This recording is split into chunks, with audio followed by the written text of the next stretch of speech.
Welcome to the T Area School District Veterans Day program presented by T Area High School. Today, November 11th.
Good morning.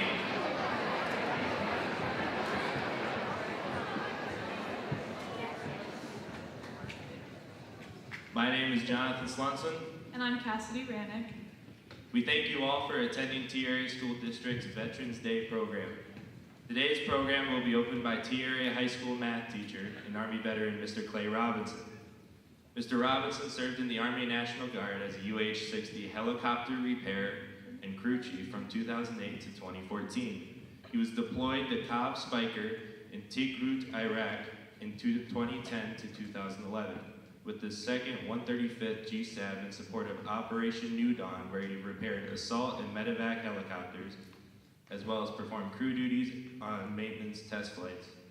Please join me in welcoming Mr. Robinson and thanking him for his service to our country.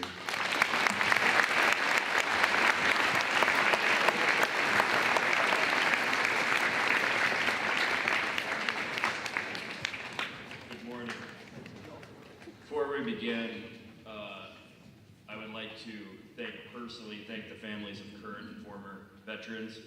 The strength and stability provided by the armed forces for our nation is rooted in your love, encouragement, and support, and we wouldn't be able to do our job without you. So thank you.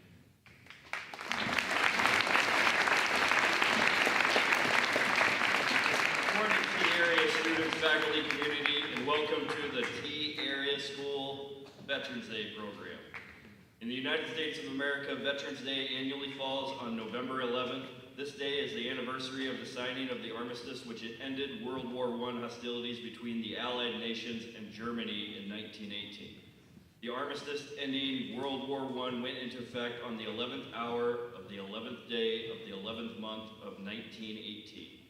The day was commemorated as Armistice Day until 1954, when after World War II and the Korean War, Congress passed a law officially renaming the day as Veterans Day to honor all American veterans. Veterans are thanked and honored for their services to the United States of America on Veterans Day. We ask that you give the utmost respect to today's speakers, performers, and presenters as we honor those who serve to protect our freedoms. Thank you for attending the T Area School District Veterans Day program.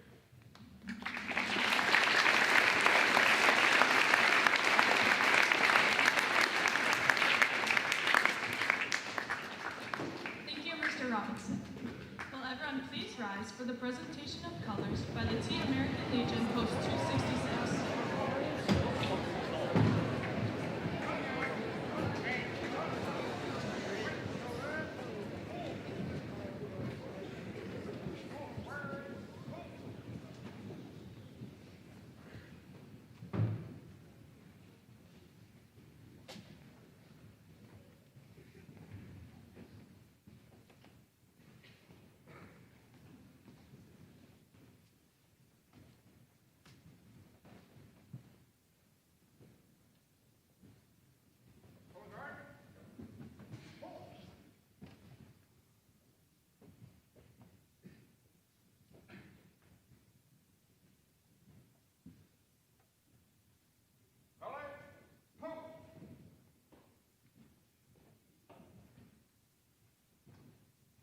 Please remain standing and remove your cap or hat and pay honor to America with the playing of our national anthem.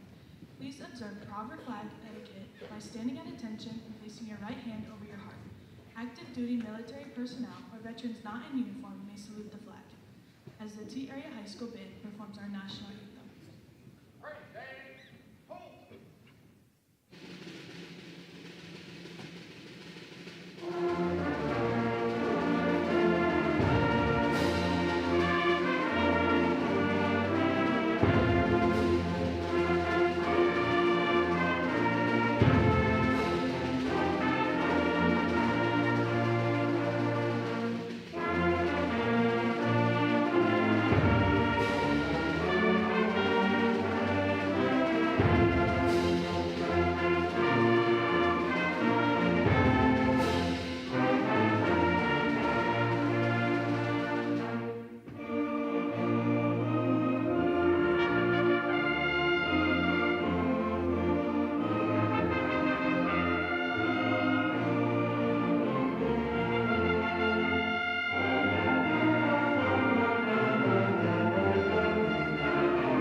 You may all take a seat.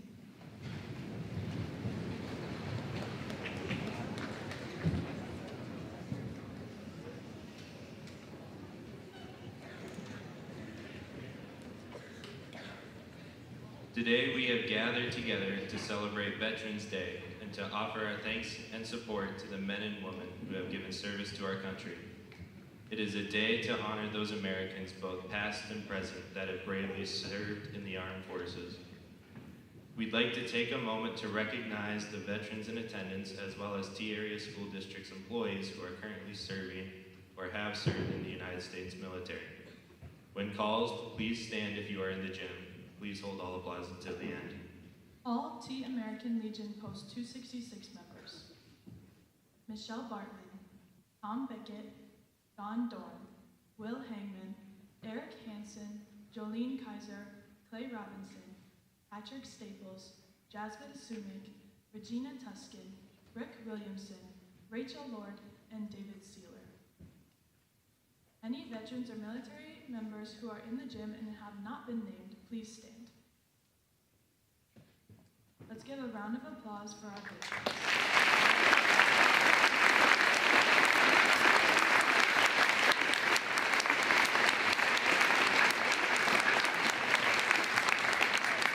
Thank you all for your service and sacrifice. More than 1 million American service members have died in the service of our country.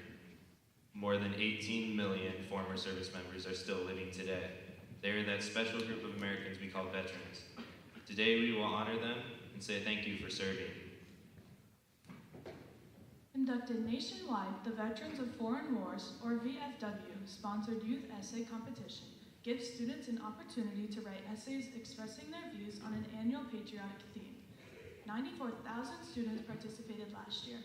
Both T Area High School and T Area Middle School took part in the Voices of Democracy, with the essay topic being, "Is America Today Our Forefathers' Vision?" and the Patriot's Pen, with the essay topic being, "My Voice in America's Democracy." I'd like to welcome VFW member Rick Williamson, who will announce the place winners for Voices of Democracy and Patriot's Pen.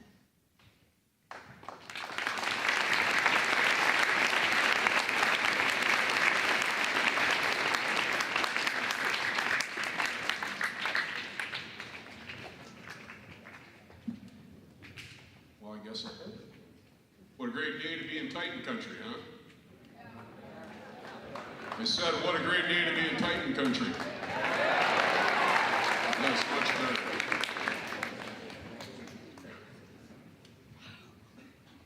As we get ready to do this, I have a couple of things I'd like to do first. First of all, I'd like to thank my fellow comrades, veterans that are in attendance. And I'd also like to thank the teachers to encourage their students to participate in these programs. And with that, I'd like to start with Voice of Democracy. In no particular order, I'd like to call the 4 students down and we'll present them. Melanie Roman,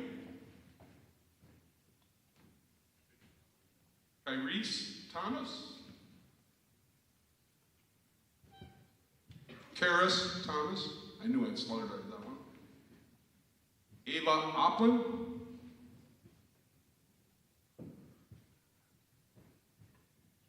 and Aubrey Melbrick.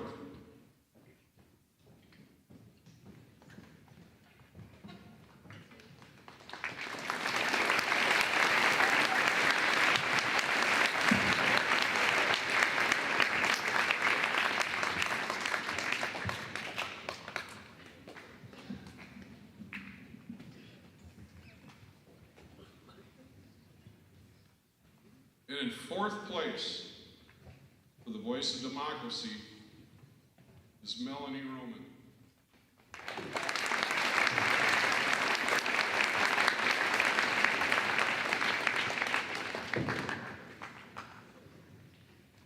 In 3rd place, Karis Thomas.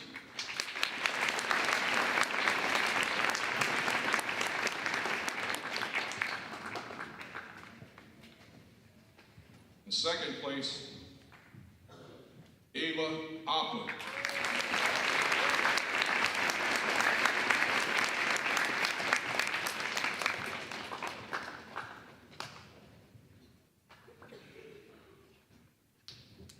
And in 1st place,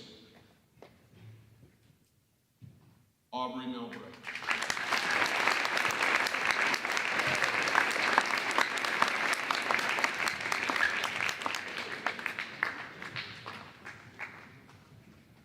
This time I'd like to introduce to you, as you all know, Avery Malbrecht as she reads her essay to you.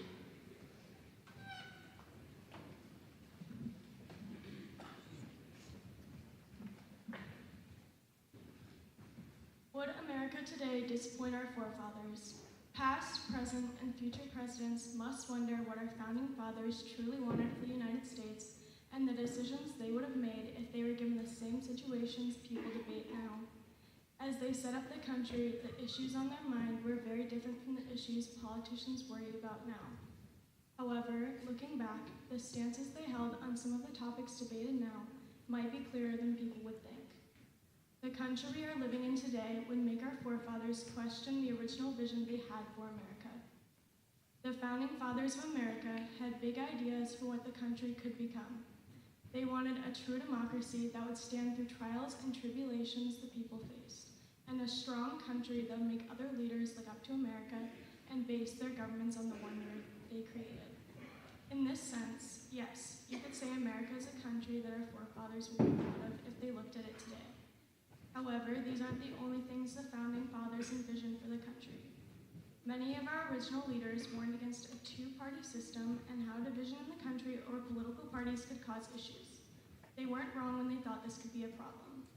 In present times, political parties led to some of the same issues Jefferson and Washington thought about when they said to stay away from polarizing faction systems.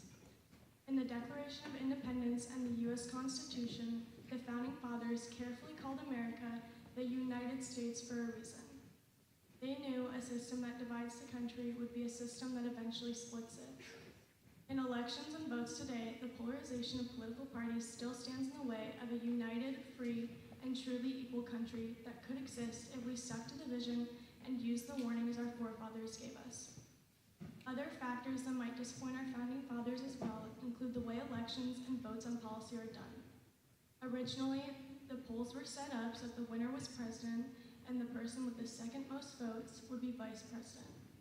Along the way, this was changed due to the distrust and anger between parties. This voting system has ensured that if you aren't voting for the winner of the election, your vote essentially doesn't really matter, and that is definitely not what our forefathers would have wanted. The disagreements between parties are also what is causing political campaigns to focus more on what the other candidate does wrong instead of what they hope to do right in office. The way that presidential candidates treat each other with no respect is something that our founding fathers would reject when looking at America now. As good as the country could seem, if you looked closely at the government, which the forefathers would, you would be able to see the splits, mistrust, and arguments the party and campaign system has caused for American citizens in their everyday lives. Men like Washington, Franklin, and Jefferson wouldn't want to see the factions in government causing splits in families and friends the way that it does. The forefathers of America wouldn't expect or want the two-party system of government that they warned us against cause the factions and arguments that have now become another part of daily American life. While some parts of our country are things that make our forefathers proud that we still follow their vision, other parts would disappoint them. The Founding Fathers had goals and dreams of a perfect country that could withstand anything and become a model for other foreign nations. The things they wanted and the issues at the time of the founding of America are very different from topics discussed now in our government. The presidents who have followed the creators of the country have often referenced these people as models and leaders who show how to properly ensure a democracy's success, but not always in a way they would approve of. America today would fall short of the vision our forefathers once had for the country. Thank you.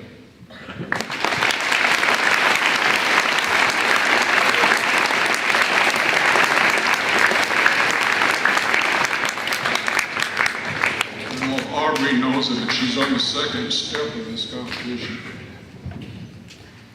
Our first and second place winners that you've seen today will be submitted to the district and department competition with the possibility of winning there and moving on to the national competition where the winner will culminate in over $60,000 in tuition and prizes. And wish you the best of luck, Aubrey. And then I get to see you in DC again. The next would be our Patriot Pen. And I'd like to call those 4 students forward so we can present their award. Aspen Johnson.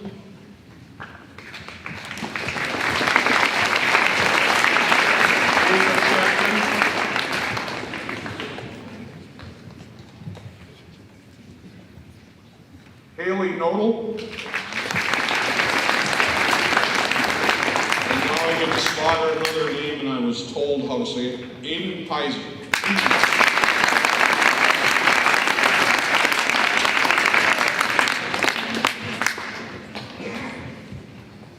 In 4th place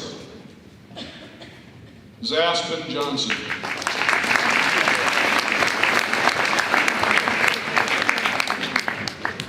In 3rd place is Ava Chapman.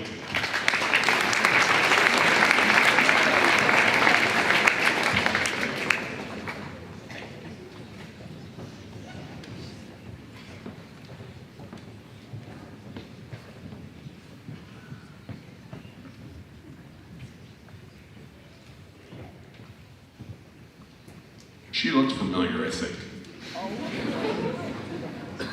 2nd place, Haley Nodal.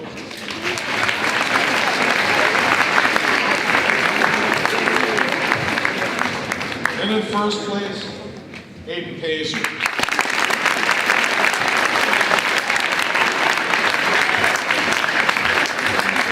Now I'd like to welcome to the podium to read his essay, Aiden Pazer.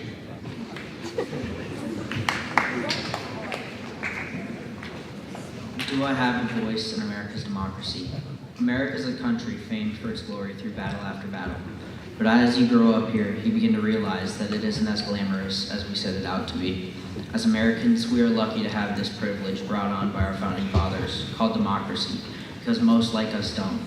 To live a life of freedom, a life of choice, is truly a life worth living. This unorthodox society we have begun to develop can't be reversed, but to do this, we need to use our voices. I know you're most likely thinking to yourself as I speak to you today, well, what can I do? I'm just a teen. I don't blame you. I believed that same thing until my eyes were opened to the amount of say I, as a 13-year-old, have in this large and diverse country. As a person of opinionated responses, I'm bound to disagree with someone, but with that, I can expand my point of view by at least listening to them. With this, I have a voice. By using my opinion, I am deepening my peers' perception of the given situation. People often underestimate how much power you have when born, and often live their whole life without using it for the good of them and their society. But I stand here today to rekindle that flame. I recently had a life-changing experience that helped me to expand on this topic. This experience showed me that I have a voice, even if it doesn't involve government-level problems. Helping my community gives me a sense of leadership, that I am more than an opinion, but that I have a say. On Thanksgiving Day, my parents and I served at a restaurant, handing out meals to people unable to provide a proper meal, let alone something like turkey and mashed potatoes. I saw that day heartbroken families receiving not only a meal, but a sense of hope and one less thing to fret about for their family. When we use our voices, and not only that, but our actions, we can leave a societal impact so great as to cause something substantial. Today, the last thing I'd like to leave you with is one final thought. You have a voice. It's a matter of what volume you speak it.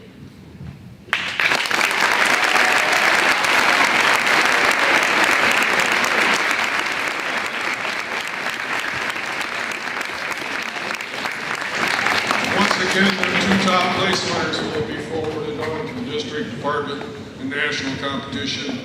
Doesn't pay quite as high as the Voice of Democracy, but it is $30,000 scholarship and a trip to Washington, D.C. So we wish you the best of luck. In closing, once again, I want to thank the teachers for encouraging the teachers to participate. I want to thank every student that wrote an essay. The essays you heard today is living proof that our future is in good hands. And as you go through today, I encourage you to remember one thing. As we celebrate Veterans Day, be an American worthy of their service. Thank you.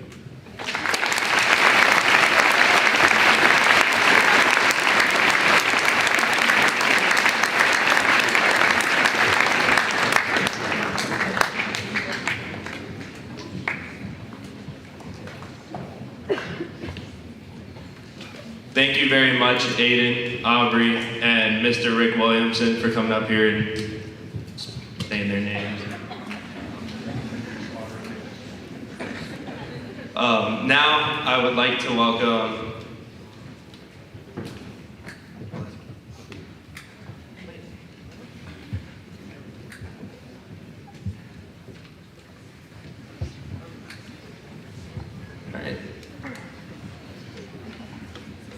Miss Grant and the band will now perform Armed Forces on Parade. This is a medley of all the service songs. We ask that all veterans and current members of the United States military stand and remain standing while the service song is played. Students, if you have any immediate family member who has served or is serving in the United States military, please stand as well.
Veterans Day is typically a day to pay tribute to America's living veterans, it is also always appropriate to include a moment of respect for those who gave their lives for their country. Please join us in a moment of silence as TAHS is played by Cassidy Ramick.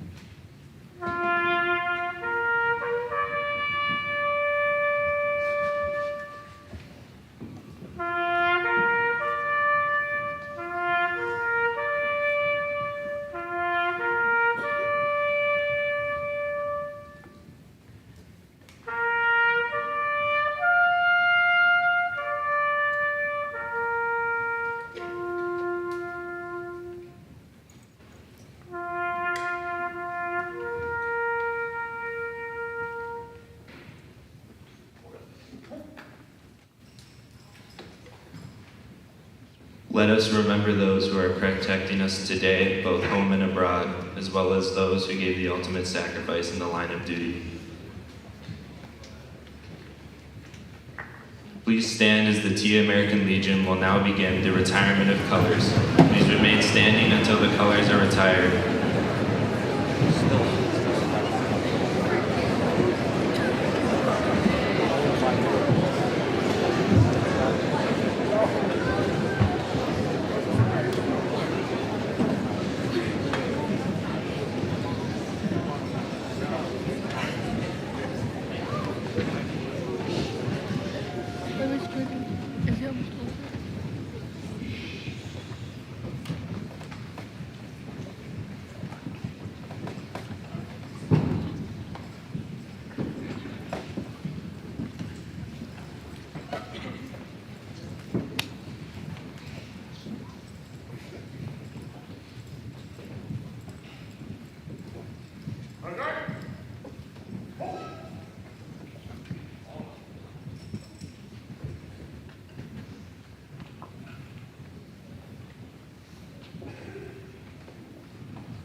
Thank you all for attending the T Area School District Veterans Day program. Students, if you would all please sit down and wait for further instruction from your teachers.